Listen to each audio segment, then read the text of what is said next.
Today we did talk to the board chair for the Electricity Distribution and Supply Authority, Engineer Andrew Keili.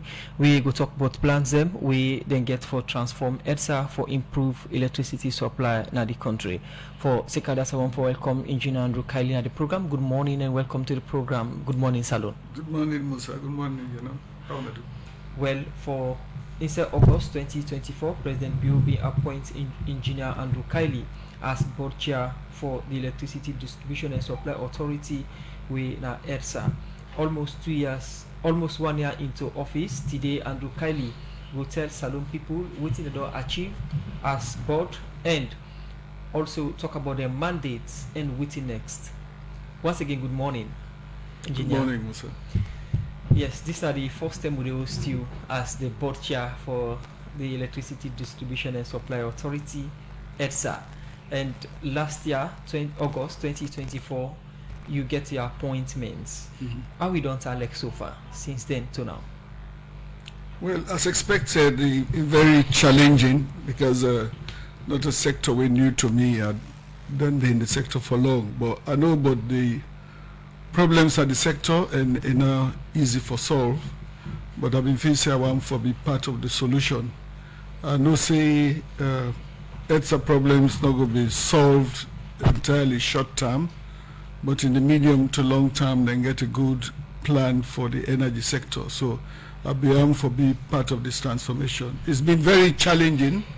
We'll get a lot of problems, as you can see, but I think we also get plans for get out of the problems, and we get plans for reform EDSA. You say the sector not new to you. Plenty people when they listen to you, most times they know you as a mines engineer. What's in your background in the area of electricity? Well, in the year 2000, President Kababi appointed we company CIMATS for go run that certainly then get NPA, National Power Authority. So we were there for 2.5 years. There were 3 of us from CIMATS. We run the authority, of course, the managers them in there, but we run them very well.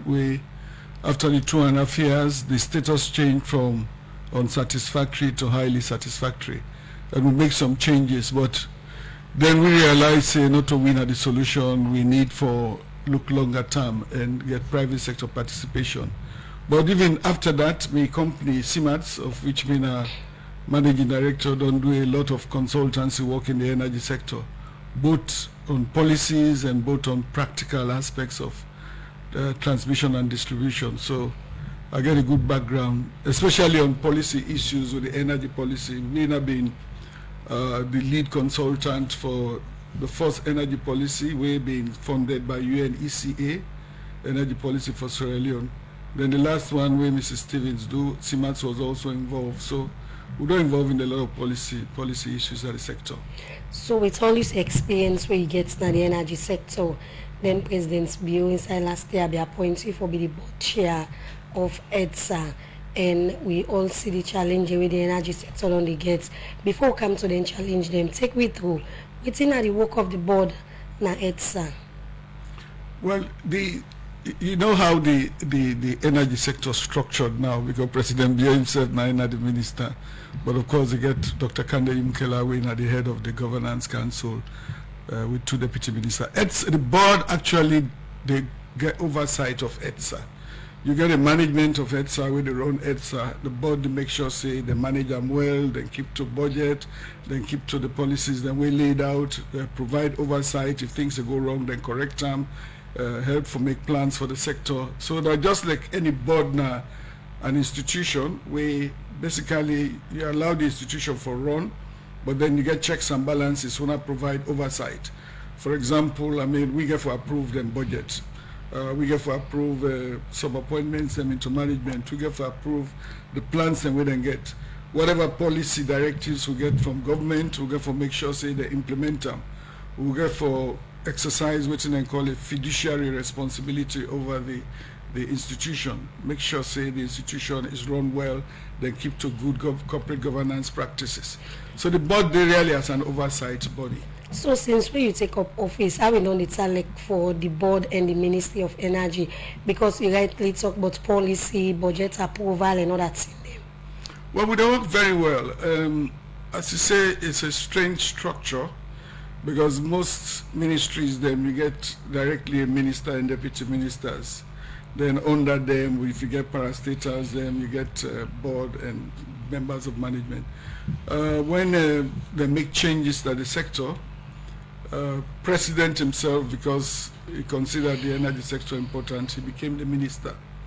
But obviously, you don't go day on day-to-day policy issues. So he appoint Dr. Kande Yumkela. There is an energy governance group when in the head with the 2 deputy ministers. Then we serve when a chairman of the various institutions under them, then EWRC, EGTC and EDSA. We serve the members. So they meet regularly and we collaborate on issues. I think the structure is good. The President Bio serving as Minister of Energy, KKY serving as governance lead, and also you get the EDSA ED. One of the serve as board na EDSA.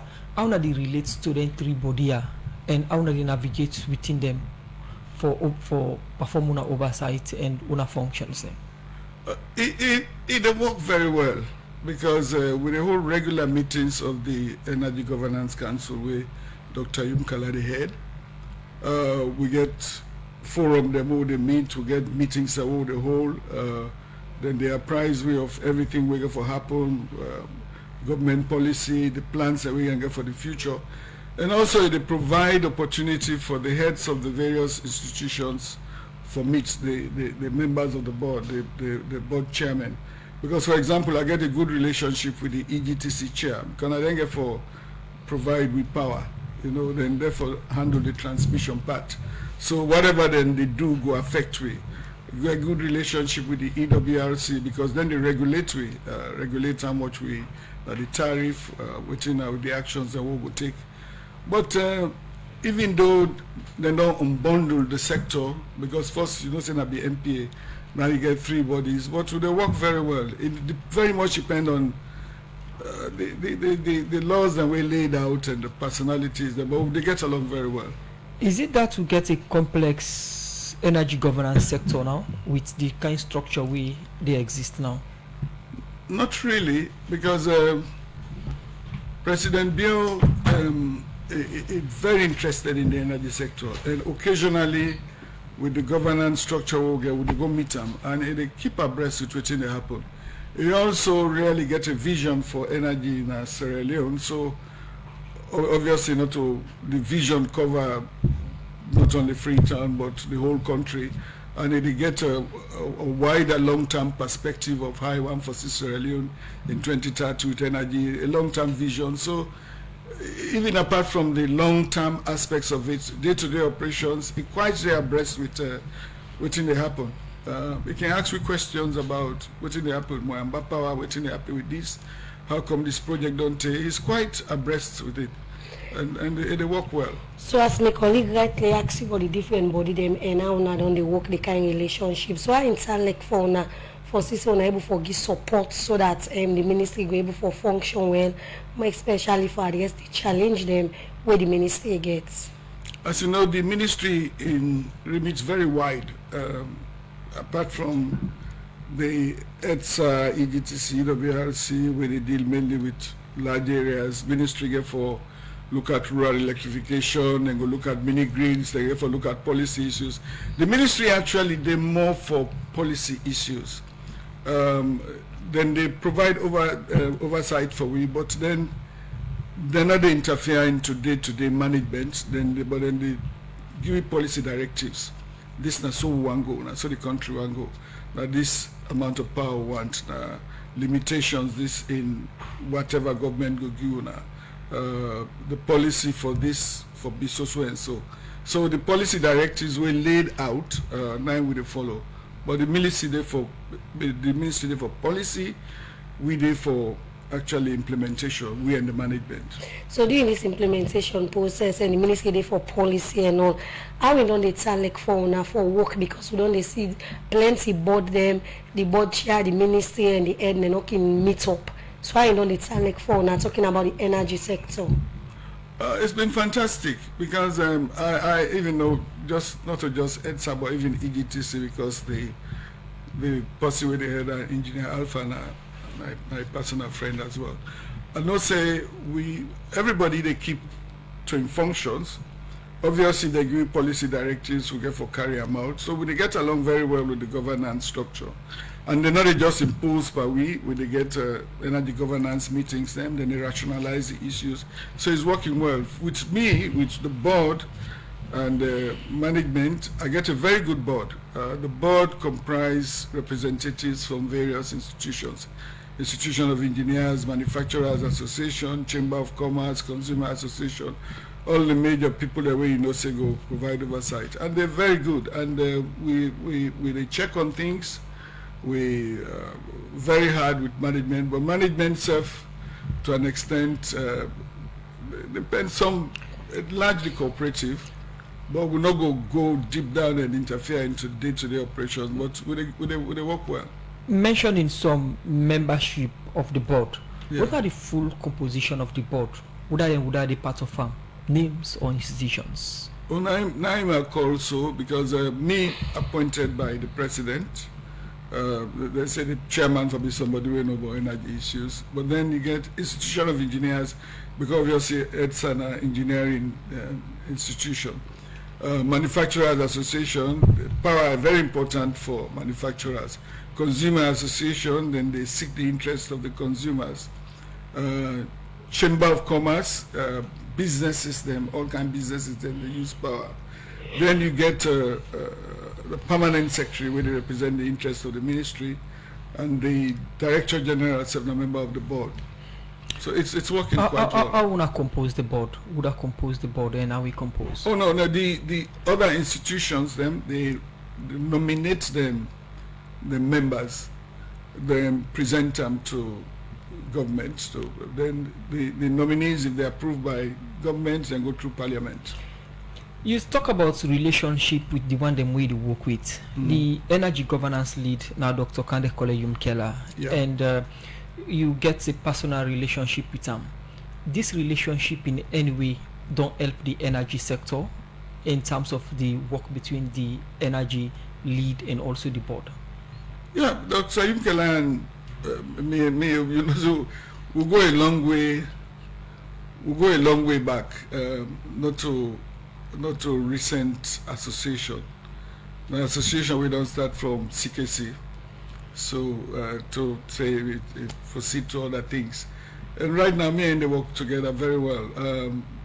Apart from any formal relationship with with political bosses, when you want to discuss something, it can bounce some of me. Will they discuss? Now, before we start for look at the thing that we want to put in place for reform EDSA as promised by the energy sector lead and also the Minister of Energy, when the President. Yeah. Make we look at your experience working for NPA and now working as board chair for EDSA.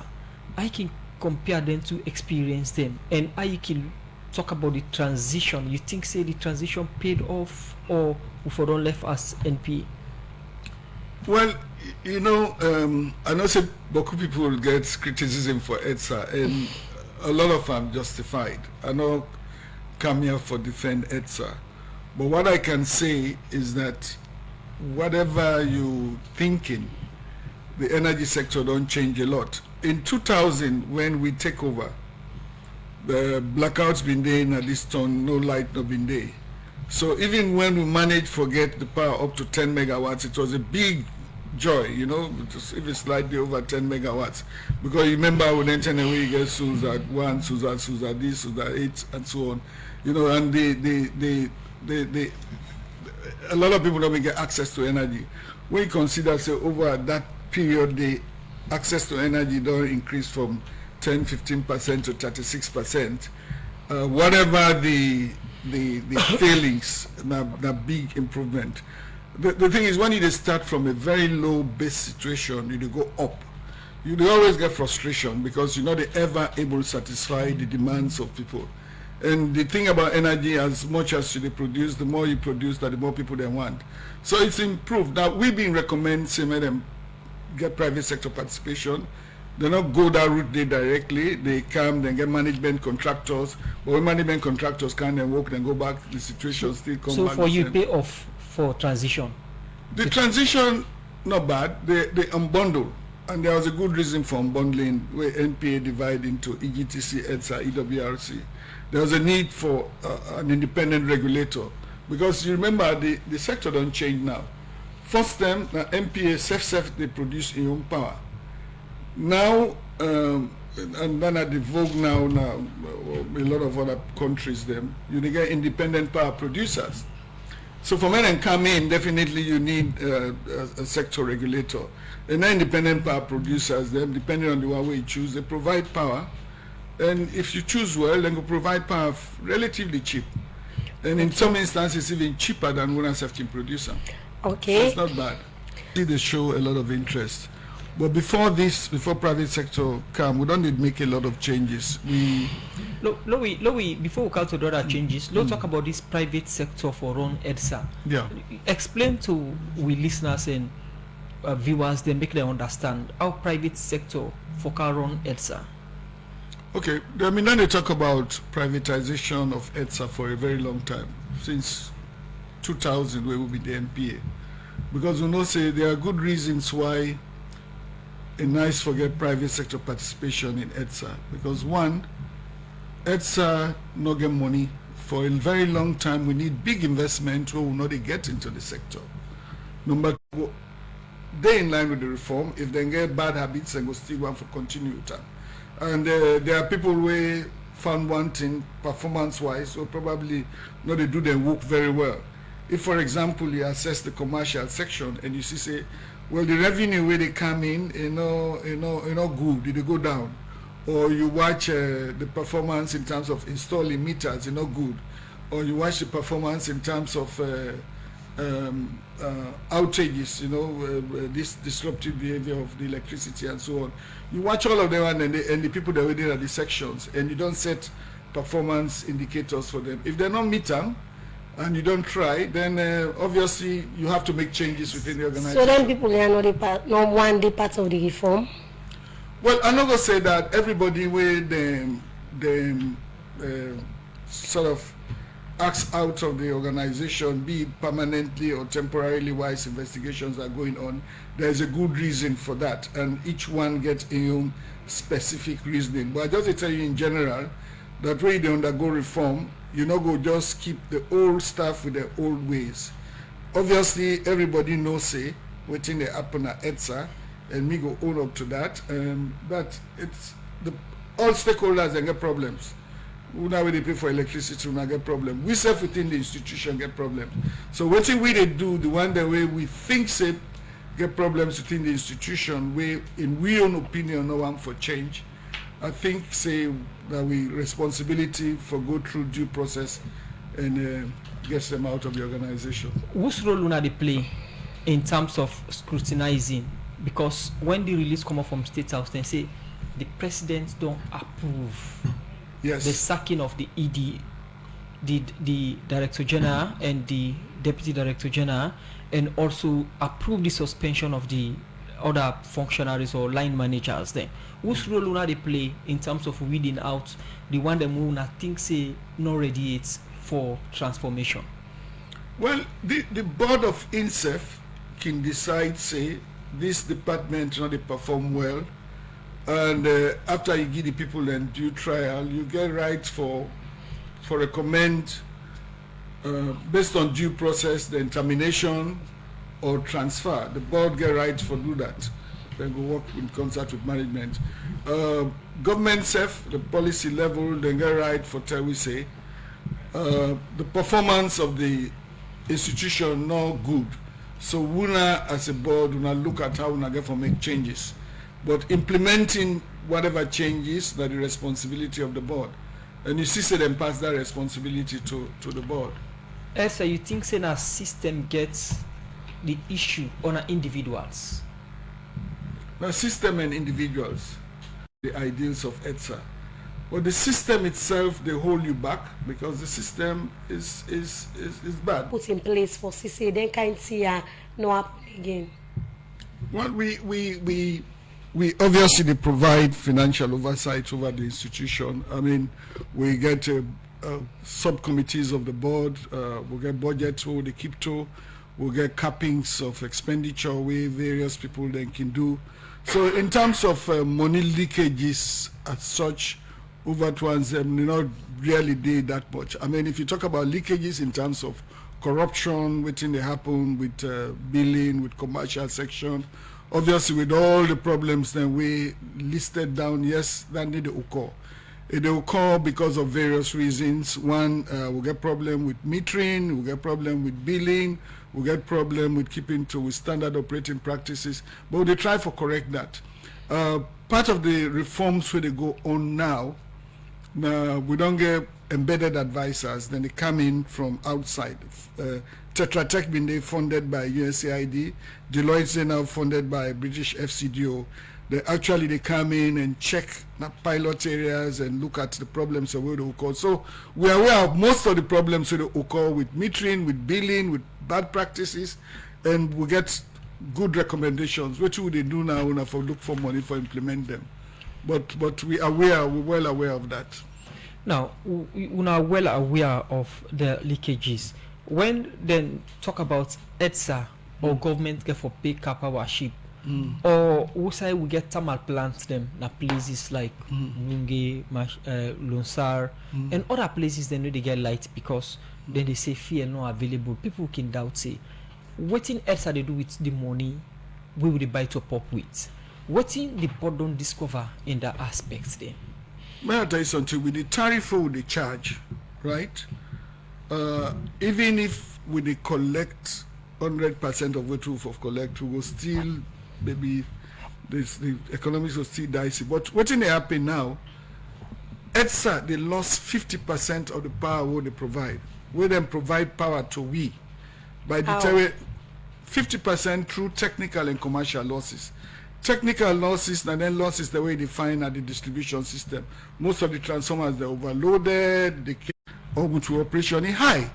I mean, I go like for me when I just say that EDSA workers. I own up to the fact that yes, it may be some EDSA workers, but by and large, all stakeholders they Tiff electricity, from big industrial and commercial customers to me and you Naya, to some areas where we go, no say they're not pay for electricity. Everybody is at fault. So, Dr. Gowon said the chief minister be right. The last time we call different, say church, mosques, and other people in the Tiff lights.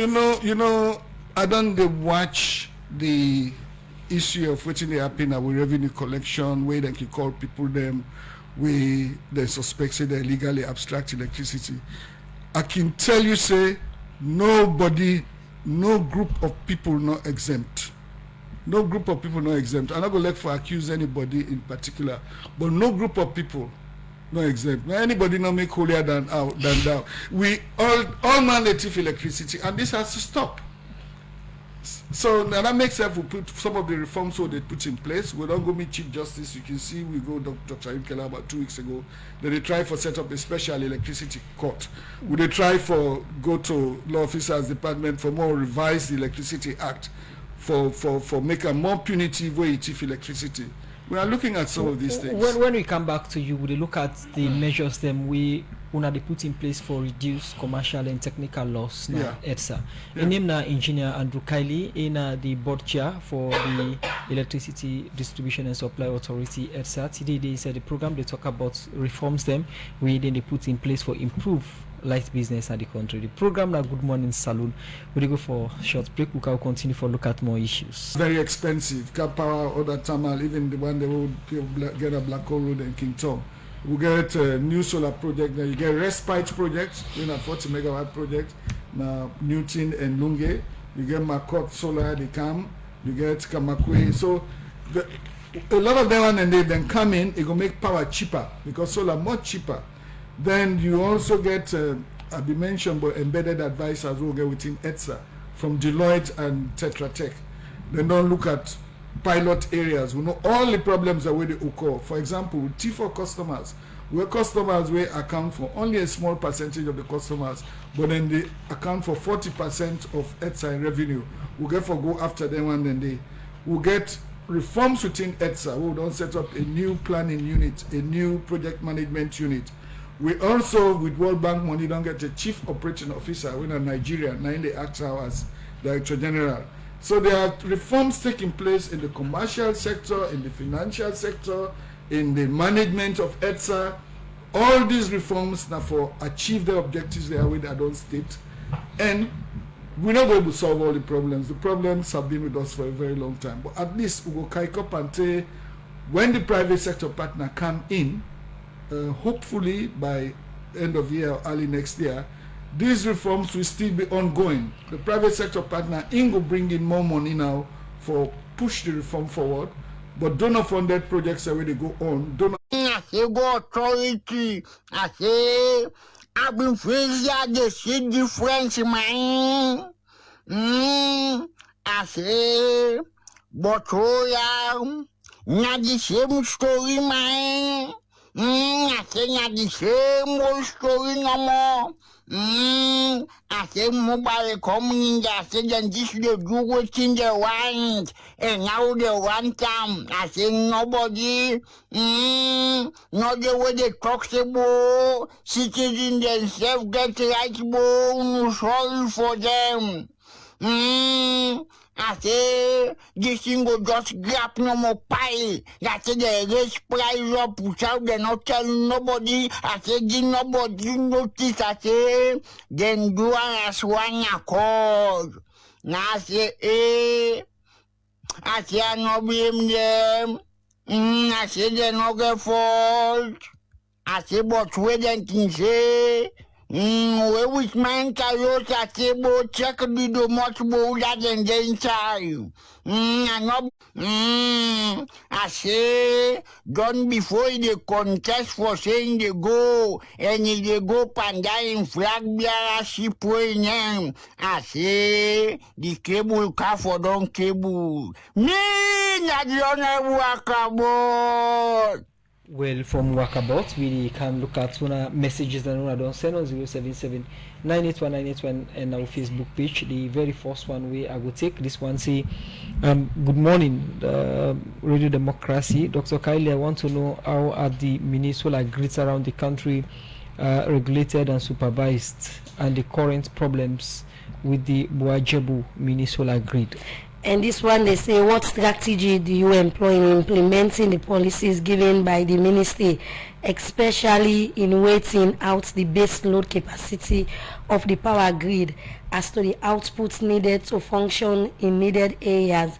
A case study of the Kenema Government Hospital, in which the present solar plants cannot produce enough megawatts to power the new oxygen plant located in the hospital premises, added to the base load challenges of the solar plant at the hospital.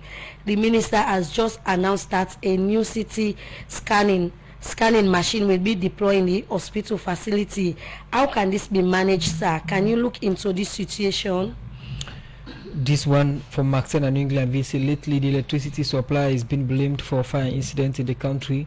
Few months ago, State House and 34 military hospital were on fire. Although investigations have not revealed causes of this fire, but majority of the public believes that unstable power surges and cuts from EDSA could have been the cause. This was a good morning, Radio Democracy. Please inform the chairman that at Regent Road normally there is a heavy traffic because of 5 EDSA poles that has fallen, blocking down the entire road. This one say, please, Mr. Board Chair, we the people of Kisi, precisely PWD, Africanus Road, Alpha Molai area, Upshell area, have been suffering from complete power outage for over a week now.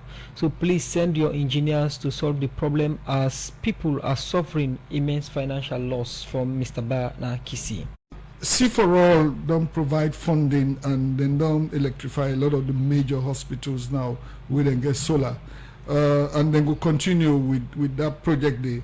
However, EDSA, they always prioritize hospitals, but we'll not say we not to the solution, because we're not going to let from a light they go off all the time. But Ministry of Health, they work on that, and C for All don't do a good job on that. The issue of fire incidents, I go let for say, we'll give a look at them very carefully. Yeah, I know they absolve EDSA, but there have been a lot of investigations by the quality assurance team of what thing they happen with the fire problems. EDSA might have some problems, but by and large, consumers then say get a lot of problems. How you know, say some of them people and they do not bypass electricity, some of them not even get meters, some of them are direct connection. A lot of the houses then they buy poor quality materials, will not get standards that this country will, and they keep to for electrical materials. So the issues might be multifaceted. I mean, not to only EDSA. We go want to get an independent team. We comprise people from various agencies for the investigating there. EDSA not the absorbing set, but not to win no more. Regentrol poles and so on. These problems are occurring all the time. As I mentioned to you, we get problems. We need about $50 million for investing to the distribution system. There are basic problems we need for be sorted out where EDSA go probably attend to the problems. Alpha Molai problems. I know say EDSA people we slow sometimes in responding. We don't try for keep records and people that will not get power for a few days made a report. Sometimes we are slow in responding. We they try for look at that. We not say we they upfront on some of the issues and the investigation of DG and DDG. I not go one for more accuse anybody because we don't know what's in the happen. However, well outside the work on having a whistleblowing policy, both within and outside the organization for such things. And I sure say anti-corruption will do the work. The vehicles, this night problem what they tell you say we gather reforms they had to take place. Don't know say we're going to bring in money, this and that consultancy, but what we need for operate EDSA now, me go tell you say we don't have enough vehicles in distribution for go attend to calls. We don't even get enough motorbikes. We don't have enough vehicles for revenue collection. Last week, we have been to talk to people in Abo and Kenema. The revenue collection team does not have a vehicle. So EDSA really needs an infusion of capital. As much as they blame we, you know, go level if you not get money for basic things, for just go respond to call. So all them guys that are where they're employing at EDSA, you get half of the workers now casual workers. Casual workers doing very sensitive jobs of switching on power on and off, only being paid 2 million leones a month. Some of them not even get vehicles for go there. What do you expect them for do? So the reforms get for be deep-seated. We need funds for carry some of them in there out. The addition of meters, World Bank don't give you money for meters. We have installed some meters, but as I say, even the installation of the meters, some of it found wanted. The AMI meters, where Deloitte do a survey, found out that some of them are not well installed. The one that they put now in substations are reading off by about as much as 30%. So we need training, we need metering, we need injection of capital, we need cooperation from all stakeholders, not so EDSA workers no more they do bad. All man they thief electricity. Okay. We go talk about all classes of people they thief electricity. Nobody no exempt. Okay. It's been a wonderful time with you, Board Chair, EDSA. Engineer Andrew Keili, plenty thank you for joining me in Saturday edition of the program Good Morning Salon. One for wishing all the best in una reforms for improved electricity sector in the country.